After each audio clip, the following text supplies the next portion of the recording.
अखण्डमण्डलाकारं व्याप्तं येन चराचरं तत्पदं दर्शितं येन तस्मै श्रीगुरुवे नमः। शङ्करं शङ्कराचार्यं केशवं बादरायणं शूद्रभाषकृतौ वन्ति भगवन्तौ पुनः पुनः। ईश्वरो गुरुरात्मेति मूर्तिभेदविभागिनि व्योमवद्यात्मदेहाय दक्षिणामूर्तये नमः. பவித்ர இந்திரயானி நதிக்கரையில் அமர்ந்து கொண்டு மௌலி ஞானேஸ்வர் மகாராஜின் பேரருளால் ஏக்நாதி பாகவதம் 8வது சாப்டர் 170வது ஓவி இன்று நாம் காண வேண்டியது.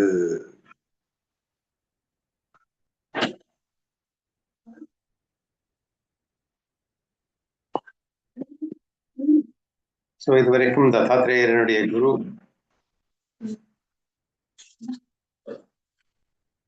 இவற்றை பற்றி நாம் விரிவாக பேசிக் கொண்டிருக்கின்றோம். அதன் தொடர்ச்சியாக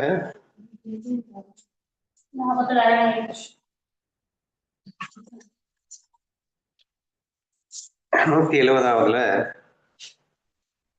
169ல மீனை குருவாக கொண்ட லட்சணங்களை கேளாய் அப்படின்னு ஆரம்பிச்சிருந்தாங்க. அதை தொடர்ந்து 170வது ஓவி. பொருளை சேமிப்பதால் உயிருக்கு ஆபத்து, பெண்களின் பற்றால் வீழ்ச்சி, நாக்கின் சுவையால் மரணம், இந்த 3 மனிதனுக்கு அழிவை தருபவை ஆகும்.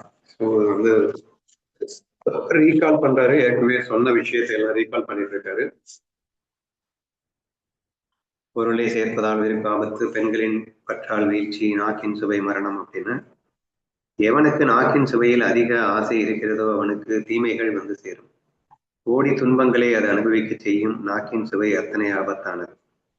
ஏன்னா அந்த மீன் எக்ஸாம்பிள்ல மெயினா நமக்கு தெரியும், தூண்டில் முள்ளில் இருக்கக்கூடிய அந்த புழுவின் மேல் உள்ள அந்த ஆசையில அது எப்படி செத்து போகிறது அப்படிங்கிற விஷயத்த நமக்கு டீட்டெயிலா எக்ஸ்பிளைன் பண்ண போறாரு அப்படின்னு நினைக்கிறேன். ஸோ அதுக்கு முன்னோடியாக இந்த விஷயங்கள் எல்லாம் சொல்லி கொண்டிருக்கிறார். கோடி துன்பங்களை அது அனுபவிக்க செய்யும் அப்படின்னு வேற சொல்லியிருக்காரு. அத்தனை ஆபத்தானது அப்படின்னு சொல்லியிருக்காரு. அடுத்து என்ன சொல்றாருன்னு பார்ப்போம். தூண்டிலில் உள்ள இறையின் சுவைக்கு ஆசைப்பட்டு அந்த மீன் அதை விழுங்கி விடுகிறது. உடனே தூண்டில் முள் அதன் வாயை கிழிக்க மாட்டிய பின் அது துடிக்கிறது.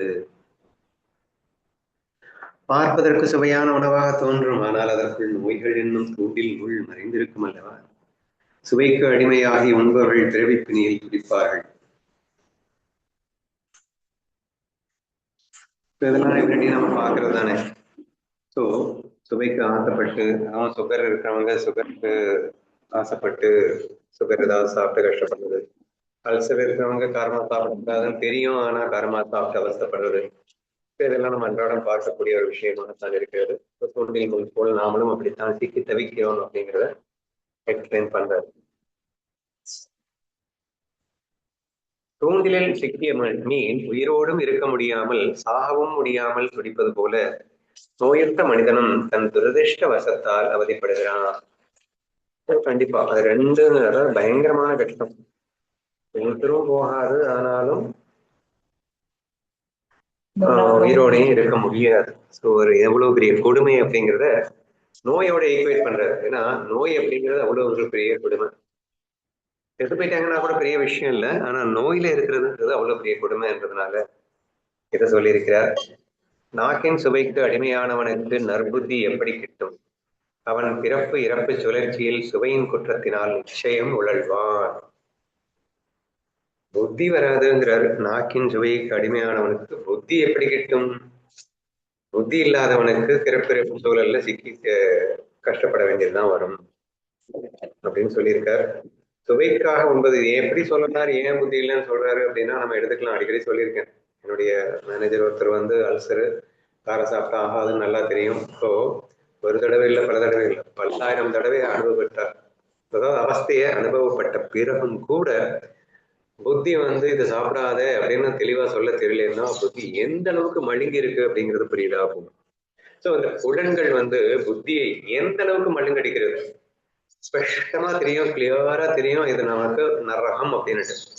ஆனா அந்த புத்தி என்ன பண்ணணும்? எதுக்கு புத்தி இருக்கு? சாப்பிடக்கூடாதுன்னு தெளிவா சொல்றதுக்கு தானே புத்தி இருக்கு. எதுக்கு? நீ சாப்பிட்டுக்கோ, அதுக்கப்புறம் கஷ்டப்பட்டுக்கோன்னு சொல்றதுக்காக புத்தி. அந்த அளவுக்கு இந்த புலன்கள் நமக்கு புத்தியை மழுங்கடிக்கிறதுன்றது நமக்கு தெரிஞ்ச விஷயம் தானே. அதனாலதான் நற்புத்தி எப்படி கிட்டும்னு சொல்லிட்டாரு அப்படின்னு எனக்கு தோணுது. சுவைக்காக உண்பது கோடி பிறவைகளை எடுக்க வைக்கும். ஐயோ மடியோ, இது எப்படி சாத்தியம் என்று நினைத்தால் மன்னனே அதை காரணத்தோடு கூறுகிறேன் கேள். அப்படியா, என்ன சொல்றாருன்னு பார்க்கலாமா? புலன்களின் பலம் அனைத்தும் நாவின் சுவையையே சார்ந்துள்ளது. எல்லா புலன்களுக்கும் டைரக்டா கனெக்ஷன் வந்து நாக்குல இருக்குங்கிறாருப்பா. நாக்கின் வழியே சுவையை நுகரும் போது புலன்கள் வெறித்தனம் கொள்கின்றன.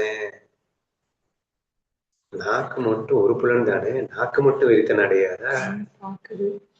நாக்கின் வழியா சுவை போன உடனே மீதி 4 புலனுக்கு வெறித்தனம் வருதுங்கிறாருப்பா. பாப்பா என்ன எப்படி எக்ஸ்பிளைன் பண்றாரு. வெறிகொண்ட புலன்களின் ஆதிக்கம் மனிதனை அதல பாதாளத்தில் தள்ளும். ஏன்னா இப்படி வச்சுக்கலாம், ஃபுட்டுங்கிறது என்ன பண்ணுது, எனர்ஜியை கொடுக்குது. இந்த எனர்ஜி வந்து என்ன பண்ணிடுதுன்னா மீதி இருக்கிற 4 புலன்களுக்கும் தரிகட்டு ஓட செய்கிறது அப்படிங்கிற மாதிரி சொல்ல வராரா? இல்ல, சாத்விக ஆகாரம், ராஜசாகாரம், தாமசாகாரம் இருக்கு இல்லையா, அந்த ஃபுட்டை பேஸ் பண்ணி தானே நம்மளோட கேரக்டர் எல்லாமே சேஞ்ச் ஆகுது. அப்படிங்கும் போது மற்ற புலன்கள்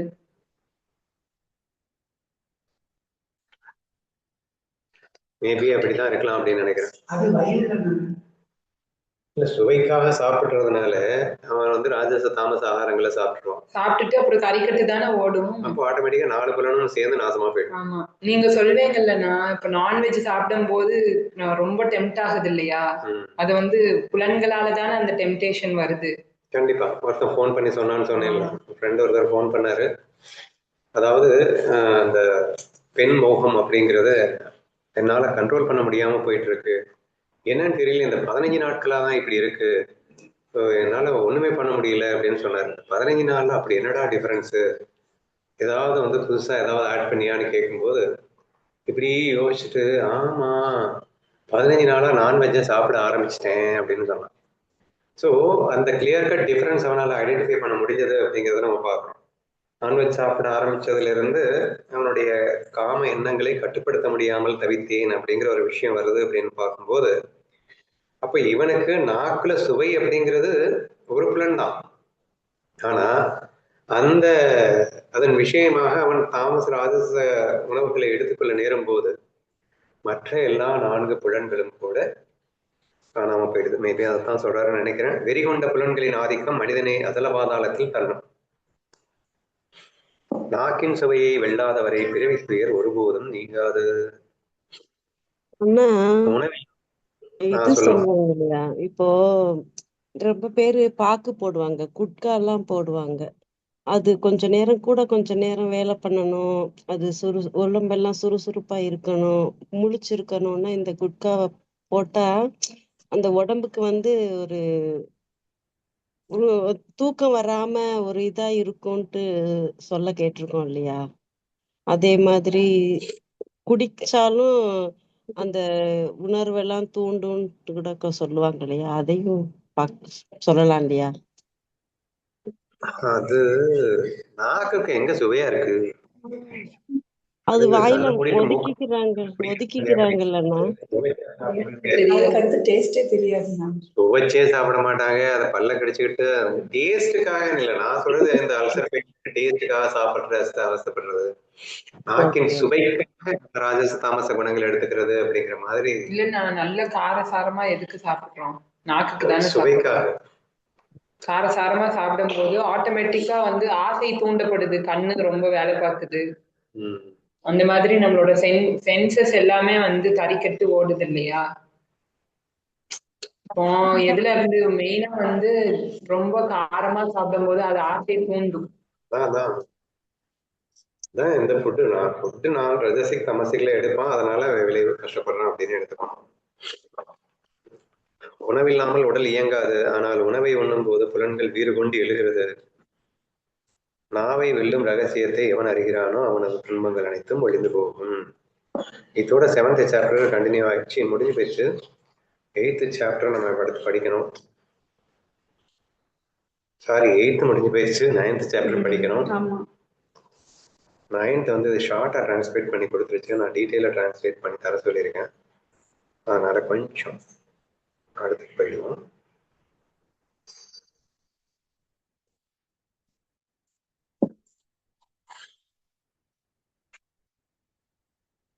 ஓம் தேவர்களின் தலைவனான அமரபதியை போன்ற சத்குருவை வணங்குகிறேன். உங்களுக்கு நல்லா தெரியும், ஒவ்வொரு சாப்டரின் ஆரம்பத்துல குருவந்தனம் இல்லாம அவர் ஆரம்பிக்க மாட்டாரு. ஸோ சாப்டர்னுடைய ஆரம்பம் அதனால குருவந்தனத்தோடு தொடங்குகிறது. ஓம் தேவர்களின் தலைவனான அமரபதியை போன்ற சத்குருவை வணங்குகிறேன். அவருடைய ஆத்ம அனுபவம் என்பது ஐராவதம் போன்றது. அந்த யானையானது தன் சொந்த ஆனந்தம் என்னும் மதத்தினால் உன்னத ஞான நிலையில் அசைந்து ஆடிக்கொண்டிருக்கிறது. ஆத்ம அனுபவம், அதாவது சத்குருவனுடைய ஆத்ம அனுபவம் ஐராவதம் அப்படிங்கிற ஆணையை போன்றதான். ஏன்னா அது எப்போதும் ஸ்ரீயானந்தத்திலேயே இருக்குமா. எல்லா ஆணையும் அப்படி இருக்காது போல, ஐராவதம் மட்டும் அப்படி இருக்கும் போல. அதனால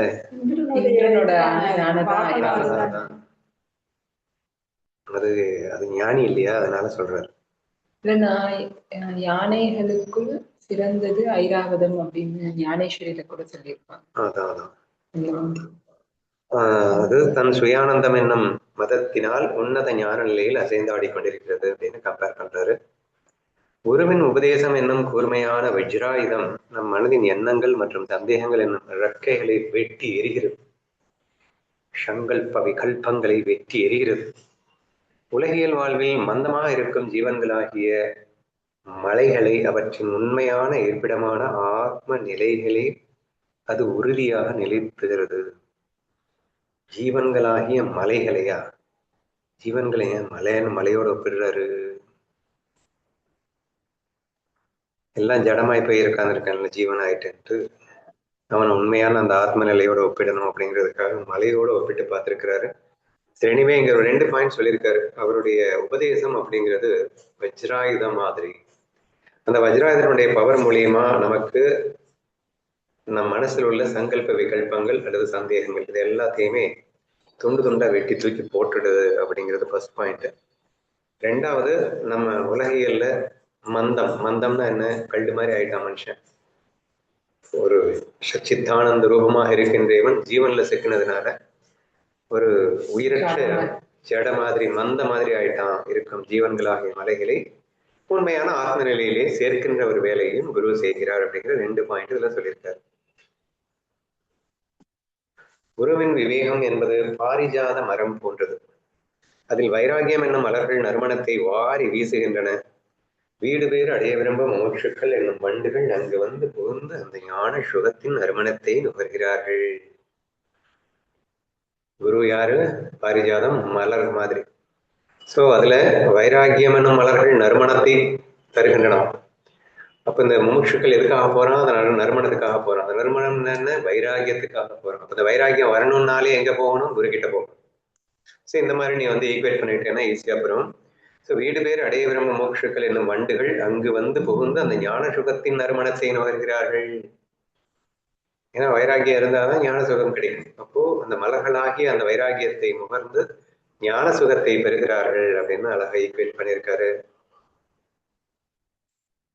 மன அமைதி என்பது தேவர்களின் குருவான பிரகஸ்பதியை போன்றது. அது குருவின் மீதுள்ள நம்பிக்கையினால் உங்களுக்கு மிக அருகில் இருக்கிறது. அதை நீங்கள் மிகுந்த அன்போடு ஏற்றுக்கொள்கிறீர்கள். அதுவே உங்கள் ஆன்மீக சபையின் முக்கிய அங்கமாகிறது. மனசு சாந்தி இல்லை, அமைதி இல்லை அப்படின்னா நீ போக வேண்டிய ஒரே இடம் குருநாதர் மட்டும்தான். ஏன்னா பிரகஸ்பதிக்கு சமானமான ஒரு அமைதியை யாரிடம் கிடைக்கும்னா அது குருநாதரிடம் மட்டும்தான் கிடைக்கும் அப்படிங்கிற அடுத்த பாயிண்ட் இங்க சொல்லியிருக்கிறார். குருவின் கருணை என்பது காமதேனு பசுக்களின் மந்தை போன்றது. ஒவ்வொன்றா ஈக்குவேட் பண்ணிட்டு வர்றாரு. சோ இந்த இடத்துல காமதேனும் பசுக்களின் மந்தை போன்றது.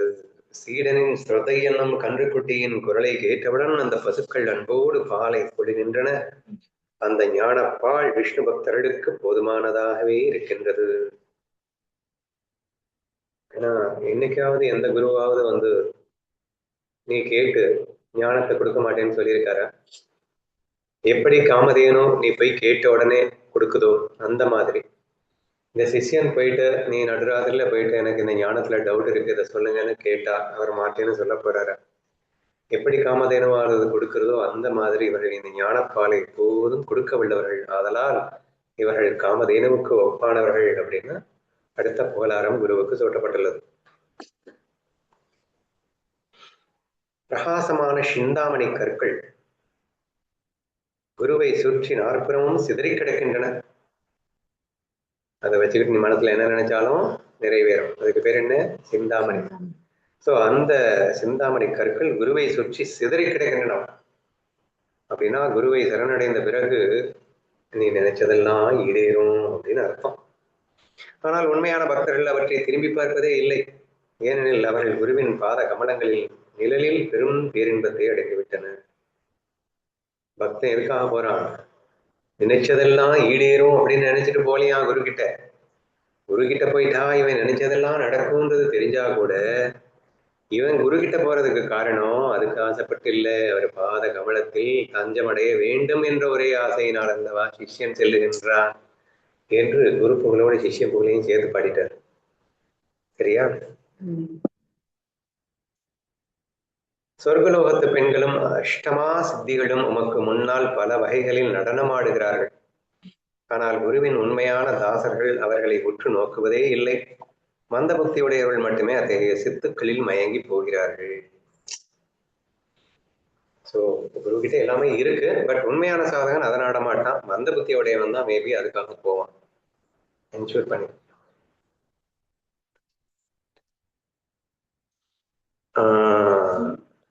சித்துக்களுக்கு மயங்கக்கூடாதுன்னு சொல்லியிருக்கார். எல்லாவற்றையும் சமமாக பார்க்கும் உன்னத சமத்துவ நிலையான உமது அசையாத சிம்மாசனம், உமது அமரும் ஆசனம் என்பது சச்சிதானந்த படுக்கையாகும். அங்கு நீர் மிகுந்த சுகத்தோடு வீற்றிருக்கிறீர். ஸோ அவருடைய ஆசனம் அப்படிங்கிறதே சமபாவனா அப்படின்னு அர்த்தம்னு சொல்லியிருக்காரு. அவர் அமரும் ஆசனம் சச்சிதானந்த படுக்கைன்னு 2 விதமா ஈக்குவேட் பண்ணியிருக்காரு. ஒன்னு சமபாவனா, இன்னொன்னு சச்சிதானந்த படுக்கை. உமது திருவடிகளை அடைவதற்காக சாதகர்கள் சாதன சதுஷ்டய சம்பத்தி, விவேகம், வைராகியம், ஷட்சம்பத்தி, முமுட்சுத்துவம் ஆகிய தகுதிகளை சேர்த்துக் கொள்கிறார்கள். தங்களின் பார்வையை உள்முகமாக திருப்புதல், பிரத்யாகார விருத்தி என்னும் வேள்வியின் மூலம் உங்களை வழிபடுகிறார்கள். குருவை அடையணும்னா அதுக்கு முன்னாடி உனக்கு 4 குவாலிபிகேஷன் இருக்கும். ஏன்னா அந்த விஷார சாகரத்துல இந்த 4 குவாலிபிகேஷன் இருந்தா மட்டும்தான் நீ ஞானத்துக்கே போக முடியும்ன்றத முதலே சொல்லிடுவார். அப்போ நீ குருவின் காலடிக்கு போறதுக்கு முன்னாடி you must ensure your self about this 4 particular quality. அதை நம்ம அடிக்கடி டிஸ்கஸ் பண்ணியிருக்கோம். விவேகம், வைராகியம், சட் சம்பத்தி, முமுட்சுத்துவம் என்று அழைக்கப்படுகின்றது. இந்த தகுதிகளை சேர்த்து கொண்டு நீ குருவிடம் செல்ல வேண்டும் அப்படின்னு. தங்களின் பார்வையை உள்முகமாக திருத்தல் 2வது குவாலிபிகேஷன். ஸோ பிரத்யாகார விருத்தி, ஒன் பாயிண்டட்னஸ், கான்சென்ட்ரேட்டட்னஸ், அதுவும் உனக்கு தகுதி. இந்திரியங்கள் கட்டுப்பாடு, பிரத்யாகாரம்னா புலன்களை வெளியில அலைய விடாம புலன்களை உள்பக்கமா, புலன்களை உள்முகமாக திருப்புதல் அப்படிங்கிறதுதான் பிரத்யாகாரம். சரி, ஓகே. தாரணா தான் ஒன் பாயிண்டட்னஸ். சட் சம்பத்தினா என்னது? பாயிண்ட் இருக்குல்லம்மா, எத்தனை தடவைமா சுதா சொல்லுவா? ஒரு தடவை 6 அந்த சட் சம்பத்தின் 6 சொல்லிடுமா? சட் சம்பத்தி அப்படின்னா 6 பாயிண்ட். சமம், சமம், விடல், சகித்தல், சமாதானம், ஸ்ரத்தை. ஒண்ணு பண்ணு, இந்த விவேகம், வைராகியம், இந்த 6 பாயிண்ட், முமுட்சுத்துவம், இது எல்லாத்தையும் ஒரு எக்ஸ்பிளனேஷன் கொடுத்து ஸ்டார்ட். இப்ப வேணாம். விவேகம் அப்படின்னா நித்திய அனித்திய வஸ்து விவேக. நீங்க எப்படி சொல்லுவீங்க அப்படின்னா சார அச்சார விசார விவேகம் சொல்லுவீங்க. சோ எது எப்பவுமே சத்தியமா நித்தியமா இருக்கும், அந்த பரபிரம்மம் மட்டும்தான். சோ மீது எல்லாமே மாறக்கூடியது, ஜெகத் மித்தியா, மீது எல்லாமே மித்தியா அப்படின்னு அந்த அந்த ஒரு அறிவோட இருக்கிறது, அந்த பிரிச்சு பாக்குற அந்த அறிவோட இருக்கிறது விவேகம். சோ வைராகியம் அப்படின்னா இகலோக பரலோக அந்த சுகத்தை நம்ம அந்த சுகம் இல்ல, அத நம்ம அதுல சுகம் இல்ல அப்படின்னு நம்ம வைராகியமா இருக்கிறது. ஆசை இல்லாத தன்மை. ஆமா. சோ இந்த லோகம் மட்டும் இல்ல, அந்த பரலோகத்திலயும் நம்ம போகணும், அங்கேயும் அனுபவிக்கணும் அப்படின்னு ஆசை இல்லாம நம்ம இருக்கிறது வைராகியம். சமாதி சட்க சம்பத்து அப்படின்னா சமம். சமம் அப்படின்னா முதல்ல அகக்கரண தண்டம், அதாவது மனசு நம் கண்ட்ரோல்ல இருக்கிறது. சமம் அப்படின்னா புலன்கள் நம் கண்ட்ரோல்ல இருக்கிறது. சமம் தமம். அடுத்து விடல். விடல் அப்படின்னா கர்மங்கள். நான் வந்து காலையில எந்திரிச்சு நான் பூஜை பண்ணணும், நான் வந்து குளிச்சுட்டு தான் எல்லாம் பண்ணுவேன். சோ இந்த மாதிரி நம்ம ஒரு ஒரு கண்டிஷனோட இருப்போம். சோ அதெல்லாம் நம்ம வந்து அதெல்லாம் அதெல்லாம் அதெல்லாம் விட்டுறது. அது வந்து விடல். சகித்தல். சோ நம்ம வந்து நமக்கு என்ன அந்த இருமைகள் நமக்கு வர்றத வந்து நம்ம வந்து அதை பொறுமையா அக்செப்ட் பண்ணிட்டு இருக்கிறது. சுகம், துக்கம், குளிர், வெப்பம் இந்த மாதிரி வர்றத நம்ம வந்து பொறுமையா அக்செப்ட் பண்ணிட்டு இருக்கிறது. சமாதானம். சமாதானம் அப்படின்னா சமபாவனையோட இருக்கிறது. இங்க இருக்கிறது ஒண்ணுதான், அது கண்ணன் தான், எல்லாருமே அவன் தான் அப்படின்னு எல்லாத்தையுமே நம்ம சமமா பாக்குறது.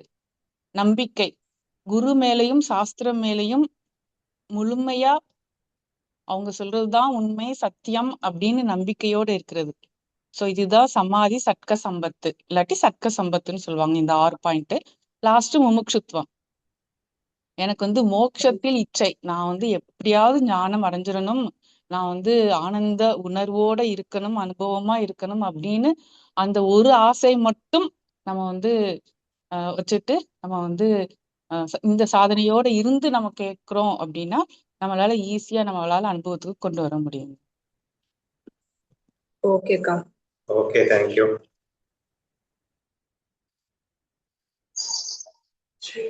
இப்போ அடுத்த ஓவிக்குள்ள போலாம்.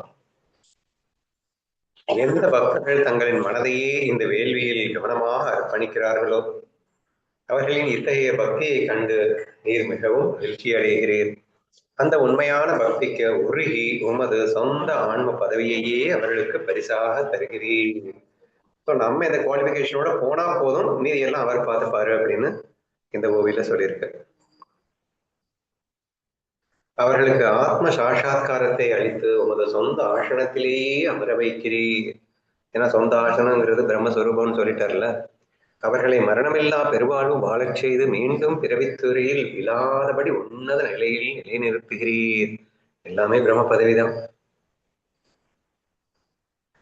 இந்திரன் அகலிகையிடம் தவறாக நடந்து கொண்டான், நீரோ பிருந்தையிடம் லீலை புரிந்தீர்.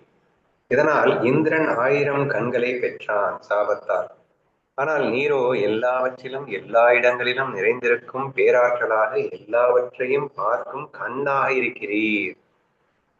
எனக்கு புரியலையேப்பா. பிருந்தை இடம் ஏதோ லீலை புரிந்தீர்னு இருக்கு, யாருக்காக கதை தெரியுமா? துளசியா பிருந்தைனா? துளசியிடம் லீலை புரிந்தீர். யாரு, கிருஷ்ணரை சொல்றாங்களா இல்லைன்னா ஏக்நாத் மகாராஜுடைய குரு ஜனார்த்தன மகாராஜா சொல்றாரா அப்படின்னு எனக்கு தெரியல. மேபி கிருஷ்ணனை தான் சொல்லணும்னு நினைக்கிறேன் இந்த இடத்துல. இந்திரன் அகலியிடம் தவறாக நடந்து கொண்டால் நீரோ பிருந்தையிடம் லீலை புரிந்தீர். ஆனா அதனால இந்திரனுக்கு 1000 கண்களை பெற்றான் சாபத்தால், நமக்கு தெரியும் அந்த கதை. ஆனால் நீரோ எல்லாவற்றிலும் எல்லா இடங்களிலும் நிறைந்திருக்கும் பேராற்றலாக எல்லாவற்றையும் பார்க்கும் கண்ணாக இருக்கிறீர். ஈஸ்வரனை தான் இது குறிக்கும். இந்த இடத்துல என்ன புரிஞ்சுக்கணும் அப்படின்னா, இந்திரன் அகலியிடம் தவறாக நடந்து கொண்டதன் விளைவாக 100 கண்களை பெற்றான். ஆனால் துளசியிடம் என்ன லீலைன்னு நமக்கு தெரியாதனால நமக்கு புரியல. அது வந்து நெகட்டிவ், இது ஒரு பாசிட்டிவா இருக்கலாம் அப்படின்னு நான் நினைக்கிறேன். நீரோ எல்லாவற்றிலும் எல்லா இடங்களிலும் நிறைந்திருக்கும் பேராற்றலாக எல்லாவற்றையும் பார்க்கும் கண்ணாகனா ஈஸ்வர பதவியை குறிக்கிறது. இது எப்போதும் குருவையும் ஈஸ்வரையும் ஒன்னாகத்தான் நம்ம பார்க்கிறோம். ஸோ அந்த மாதிரி ஈக்குவேட் பண்ணியிருக்காங்க. ஐம் சாரி, எக்ஸாக்ட்லி என்னால் ஈக்குவேட் பண்ண தெரியல, பிகாஸ் எனக்கு கதை தெரியாதுன்றதுனால. அசுரர்கள் இந்திரனை பலவீனமாக்கி அவனுடைய இந்திர பதவியை பறித்துக் கொள்கிறார்கள். ஆனால் உமது பக்தர்கள் உண்மை மகிழ்வித்து எவராலும் பறிக்க முடியாத சித்கணம் அழியாத ஞான பதவி என்னும் நிலையை. நம்ம அந்த ஸ்டோரி ராதாகிருஷ்ணனை பார்த்தோம்னு, அவ வந்து ஒரு பெரிய அரக்கனோட மனைவியா இருப்பா, அவ சரியான பதிவிரதையா இருப்பா, கிருஷ்ணனை கல்யாணம் பண்ணிக்கணும் அப்படின்னு ஆசைப்பட்டு இந்த பிறவியில ஸ்ரீதாமாவோட அவதாரமா அந்த அசுரன் பிறப்பான். அவனோட மனைவியா இந்த துளசி இருப்பா. அப்போ வந்து அவன் உயிரோட அவனை வந்து அழிக்கணும். ஆக்சுவலி அந்த அசுரனை வந்து அழிக்கணும். ஆனா அந்த அசுரனை அழிக்க முடியாது. ஏன் அப்படின்னா இவளோட பதிவிரதா தன்மை வந்து ரொம்ப இதுவா இருக்கிறதுனால, இவளோட சக்தியினால எல்லாருமே சிவன் எல்லாருமே போராடிட்டு இருப்பாங்க, அவனை அழிக்க முடியாது. இப்ப இவளோட அந்த பதிவிரதா தன்மை, அவன் மேல இருக்கிற அந்த காதலை வந்து கம்மி பண்ணணும் அப்படின்னு ஒரு லீலை பண்றான். அப்பதான் கிருஷ்ணன் வந்து ஸ்டாச்சுவா மாறிடுவான். பாங்கி பிஹாரி அந்த ஸ்டோரி நம்ம பார்த்தோம், ஞாபகம் இருக்கு? அந்த ஸ்டோரி தான். அப்ப கிருஷ்ணரே வந்து அந்த அசுரன் மாதிரி அவனோட உருவத்துல வேஷத்துல வந்து இவளோட அந்த பதிவிரதா தன்மைய வந்து அந்த லவ் வந்து கம்மி பண்ணணும் அப்படின்னு ஒரு லீலை பண்ணுவான். பண்ணிதான் அந்த லீலையில அவர் ஜெயிக்கிறாரா? ஆமா. அப்போ இன்னொரு தடவை நம்ம 2 பேரும் திருமணம் செஞ்சுக்கலாம். ஏன்னா துளசி வந்து கல்யாணம் பண்ணணும் கிருஷ்ணர் அப்படின்னு கேட்டிருப்பா. இந்த ராதா நடுவுல வந்து இன்னமும் அவளோட லவ் வந்து கூட்டி விட்டுருவா. இன்னும் கொஞ்சம் இவளோட அன்பை பேசி. அப்போ கிருஷ்ணர் வந்து மறுபடியும் அந்த லீலையை இன்னும் கொஞ்சம் இன்டென்ஸா பண்ணி இவனை கல்யாணம் பண்ணிக்கிற மாதிரி வந்துரும். அப்ப வந்து அவன் மேல இருக்கிற அந்த காதல் வந்து ஷிஃப்ட் ஆகி இங்க வந்துரும் அப்படிங்கிற மாதிரி இருக்கும்போது அப்ப அவ கண்டுபிடிச்சிருவா வந்தது நம்ம கணவன் இல்ல கிருஷ்ணன் அப்படின்னு. அப்போ கிருஷ்ணனுக்கு சாபம் கொடுத்துருவா. அந்த மாதிரி ஒரு ஸ்டோரி வரும். Okay okay. ஸோ இது வந்து உலக நன்மைக்காக கண்ணன் செய்த லீலை. ஸோ அந்த லீலையை பார்க்கும்போது என்ன நமக்கு புரியுது அப்படின்னா, கண்ணன் எங்கும் இருக்கிறான், எல்லாமா இருக்கிறான், எல்லாவற்றுக்கும் நன்மை செய்கிறான் அப்படிங்கிற மாதிரி வேணா அந்த லீலையை நம்ம எடுத்துக்கணும். ஓகேவா? அடுத்த கதை வந்து அசுரர்கள் இந்திரனை பலவீனமாக்கி அவனுடைய இந்திர பதவியை, பொதுவா எப்பயுமே என்ன நடக்கும்னா இதுதான் நடந்துட்டு இருக்கும். ஆனா பக்தர்கள் எல்லாம் வந்து உண்மை மகிழ்விற்கு எவராலும் பறிக்க முடியாத பிரம்ம பதவியை அடைகிறார்கள்.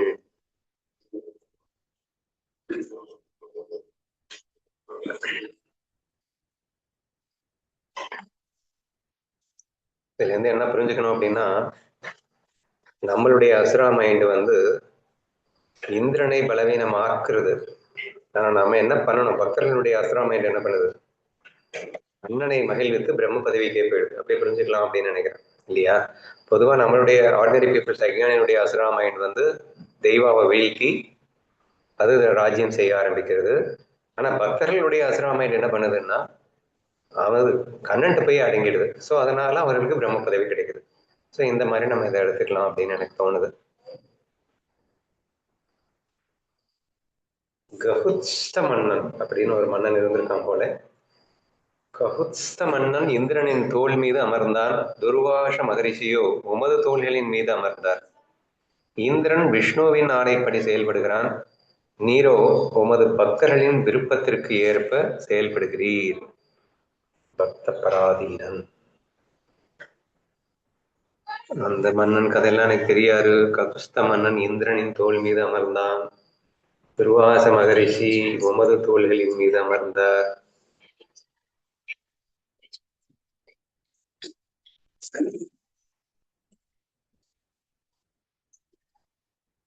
இந்திரன் விஷ்ணுவின் ஆணைப்படி செயல்படுகிறான். நீரோ உமது பக்தர்களின் விருப்பத்திற்கு, நீரோன்னா இந்த இடத்துல குரு, சரியா? பக்தர்களின் விருப்பத்திற்கு ஏற்ப செயல்படுகிறீர். கதை தெரியாததுனால எக்ஸாக்டா தெரியலை, மன்னித்துக் கொள்ளுங்கள். இதன் கதைகளை நான் சாட்ஜிபிடியிடம் படித்திருந்து நாளைக்கு சொல்லுகிறேன். அடுத்த ஓவிக்கு இப்போதைக்கு மூவ் ஆகிறேன். ராவணன் இந்திரனை சிறையில் அடைத்தான். நீரோ மகாபலியின் கோட்டை வாசலிலே காவலாளியாக நின்றீர். இதெல்லாம் ஓரளவு தெரியும் நினைக்கிறேன் உங்களுக்கு.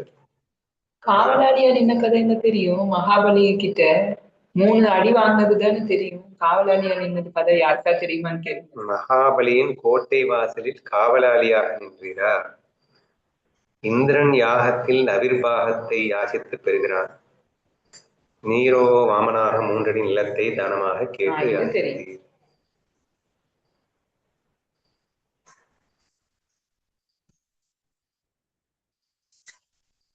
அதாவது அவங்கெல்லாம் அப்படி பண்ணாங்க, நீங்கெல்லாம் வந்து இப்படி பண்றீங்க. அதாவது குருவனுடைய பெருமையை தூக்குறதுக்காக இவங்கெல்லாம் இப்படி பண்ணாங்க, ஆனா குருவான நீங்க இப்படி பண்றீங்க. ஸோ இந்த எல்லா எக்ஸாம்பிளையும் வரிசையை கவனிச்சுக்கிட்டே வந்தேன்னா, இந்திரன் அகலிக்கிட்டு அப்படி பண்ணான், ஆனா நீங்க தொலைச்சிக்கிட்டே இப்படி பண்ணீங்க. அவன் இப்படி பண்றான், ஆனா நீங்க இப்படி பண்றீங்க. ஸோ இந்த குருவனுடைய மகிமையை தூக்குறதுக்காக மற்றவர்கள்லாம் என்ன பண்ணாங்க, ஆனா நீங்க என்ன பண்றீங்க? ஸோ இந்த ஒரு ஒப்பீடு அப்படிங்கிறது தான் இங்க மெயினா வந்திருக்குன்றதை மட்டும் புரிஞ்சுக்கிட்டாலே போதும். அந்த ஸ்டோரியில கூட ஆக்சுவலி அது தப்பு தான். இப்ப வந்து ஒரு கணவன் இல்லாத நேரத்துல இந்திரன் வந்து அகலிகைக்கு உள்ள போறான். ஆனா கிருஷ்ணனும் அதே தான் பண்றான். பட் அவன் ஏன் எதுக்காக அதை பண்றான்? பியூரிட்டியை காட்டுறாரு. அந்த இம்பியூரிட்டியோட இந்த பியூரிட்டியை கம்பேர் பண்ணி பேசிட்டு வர்றாரு. சோ அப்படின்னா அந்த ககுஸ்தபனன் இந்திரன் மீது தோல் மீது அமர்ந்தான். துர்வாச மகரிஷி கூட உங்கள் தோல் மீது அமர்ந்தார். ஆனால் நீர் என்ன பண்றீருன்னா பக்தர்களின் விருப்பத்திற்காக செயல்படுகிறீர்கள். சோ ஒவ்வொருத்தரும் ஒவ்வொரு விருப்பத்திற்காக செயல்பட்டா கூட குருவாகிய நீர், கிருஷ்ணன் தான் இந்த இடத்துல குரு. சோ நீர் எப்படி செயல்படுகிறீர்னா பக்தர்களுக்காகவே செயல்படுகிறீர்கள் என்று அந்த உன்னதத்தை குறிப்பதாக நாம் புரிந்து கொண்டாலே போதும். அதே மாதிரி ராவன் இந்திரனை சிறையில் அடைத்தான். ஆனால் நீர் என்ன பண்ணிரு, வாமனனை 3 அடி இடம் கேட்டு அவனுக்கு பாதாளத்துல வச்சு பக்தி தானே. கடைசியில அவனுக்கு பதவி தான் கொடுத்தாரு, அவனை மோட்சத்துக்கு தான் கொடுத்தாரு அப்படிங்கிற மாதிரி வருது இல்லையா? ஸோ மற்றவங்க மாதிரி வந்து நீங்களும் அடைச்சீங்க தான், வாஸ்தவம் தான். நீங்களும் வந்து ஒரு பாதாளத்துக்குள்ள அடைச்சீங்க அப்படிங்கிறது வேற, அவன் அடைக்கிறது ஈகோல, நீங்க அடைச்சது அன்புல. இட்ஸ் அ கம்பேரிஷன் அப்படிங்கிற மாதிரி நீங்க புரிஞ்சுக்கிட்டீங்கன்னா போதும் அப்படின்னு நினைக்கிறேன். அந்த சகுஸ்த மன்னன் கதை வேண்டாம், அதை நான் என்ன கம்பேரிஷன்ல என்ன புரிஞ்சுக்கிட்டோம் அப்படிங்கறத நம்ம சொல்லிட்டோம். இந்திரன் நெருப்பின் வழியாகவே தன் உணவை பெறுகிறான், அக்னியின் வழியாகவே தன் உணவை பெறுகிறான். நீரோ உலகெங்கும் பரந்து விரிந்த முகங்களை உடையவன், விஸ்வதோ முகன், எல்லாவற்றிலும் திருப்தி அடைபவன். இத்தகைய கருணை கடலான சத்குருவே, தேவர்களின் சக்கரவர்த்தியே, குருராயரே. ஏன்னா நீங்க எல்லா இடத்துலையும் எங்கும் பறந்து விரிந்து எங்குமாக இருப்பவர் நீங்கள். இந்திரன் அப்படி இல்லை, அவனுக்கு உணவை பெறுகிறதுக்கு அக்னியின் வழியாக உணவு பெற வேண்டிய அவசியம் இருக்கு. உங்களுக்கு அப்படி இல்லை, நீங்க தான் எல்லாமாவே இருக்கீங்க என்று அடுத்த குருவின் புகழாரத்தை சூட்டியிருக்கிறார். அப்படிப்பட்ட குருராயா, உம்மை போற்றி துதிக்க வேண்டும் என்று நினைத்தால் அங்கே என் வாக்கு வேலை செய்வதில்லை. ஏனெனில் வாக்குகளுக்கு ஒளியை தருவதே நீர்தானே. பேசும் பக்தாவின் நாவில் அமர்ந்து பேசுபவனே உண்மையில் நீர்தானே என்று அந்த வழக்கம் போல தன்னுடைய பாணியை ஆரம்பிச்சிட்டாரு. ஏக்நாத் ஆகிய நான் என் குருநாதனான ஜனார்த்தனிடம் ஒன்றிணைந்து விட்டேன். என் நாவில் பேச்சாளராக வந்திருப்பது அவரேதான். இவ்வாறு என் சொற்களுக்குள் அவர் புகுந்து இந்த ஏகநாத்தி பாகவத நூலை அவரே எழுத வைக்கிறார். ஒவ்வொரு வாட்டியும் சொல்லாம அவர் இருக்க மாட்டாரு. அங்கு என் அகந்தை வேரோடு அழிந்து விட்டது. அகந்தையை விரட்டிவிட்டு நீரே கவியாகவும் கவிதையை உருவாக்குபவனாகவும் இருக்கிறீர். ஜனார்த்தனின் மகனான ஏக்நாத் பாடும் இந்த நூல் குருவின் திருவடிகளில் அழியாத நிலையை அடைகிறது. அந்த சத்குருவின் பாதங்களில் அருளால் குருவின் உன்னதமான இலக்கணங்கள் மற்றும் தன்மைகளை பற்றி எது மன்னனுக்கும் அவதூதருக்கும் இடையே நடந்த உரையாடலின் வழியாக ஞானத்தின்படி இங்கே சுவையாக விளக்கப்படுகிறது. இப்பதான் நம்ம கதைக்குள்ள மறுபடியும் என்ட்ரி ஆகிறோம், because of this new chapter. கடந்த 8வது அத்தியாயத்தின் முடிவில் தனிமையில் இருந்த பிங்களை என்ற பெண்மணி விவேகம் மற்றும் வைராகியத்தின் மூலம் உலக ஆசைகளில் இருந்து விடுபட்டு எவ்வாறு தன் ஆன்மாவின் உண்மையான சுகத்தை அடைந்தாள் என்று பார்த்தோம். எங்கேயோ மிஸ் ஆயிடுச்சு. எனக்கு அது 280 வரைக்கும் இருக்கிற மாதிரி எனக்கு தோணுது. அந்த இல்லையே, 8 சாப்டர் 170 வரைக்கும் தானே இருந்தது. பாதி வரைக்கும் தான் எடுத்து வச்சீங்கன்னு நினைக்கிறேன். அதுல 280ல ஹாஃப் மட்டும் எடுத்து வச்சீங்கன்னு நினைக்கிறேன்.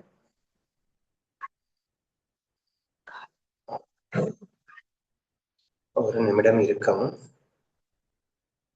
சாப்டர் 8 எங்க என்ன 8லயே படிச்சிட்டேன் நான், 9th போலியா?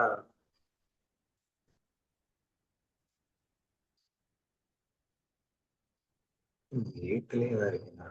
9th சாப்டர்ல போட்டு எடுத்தேன். ஆமா, தனியா இன்னொரு இது ஓபன் பண்ணுங்க.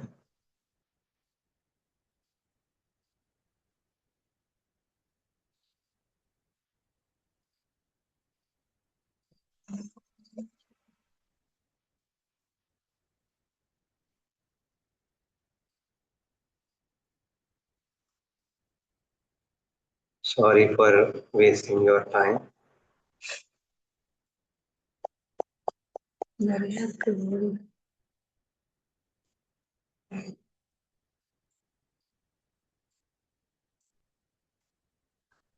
180 170 தான் இருக்குது, 180 தான் இருக்குது. ஓகே பாருங்க, டோன்ட் டிரான்ஸ்லேட் பியாண்ட் 180. 180 தான் இருக்கு. இவன் இஷ்டத்துக்கு அவன் பாட்டு எங்க இருந்தாவது காப்பி அடிச்சிருவான்னு சொல்லிட்டு தான் வேணாம்னு சொல்லியிருக்கேன். எனக்கு சரி தெரியல, இந்த புக்கை ரெஃபர் பண்ணா தெரியும் நினைக்கிறேன். சரி, நான் இதோட ஸ்டாப் பண்றேன். அப்படின்னா டைம் ஆயிடுச்சு. ஸோ நான் ஏதாவது மிஸ் பண்ணியிருக்கேன் அந்த சாப்டர்ல அப்படின்னு பார்த்துட்டு நாளைக்கு நம்ம கண்டினியூ பண்ணலாம். ஓகேவா? Okay ma'am.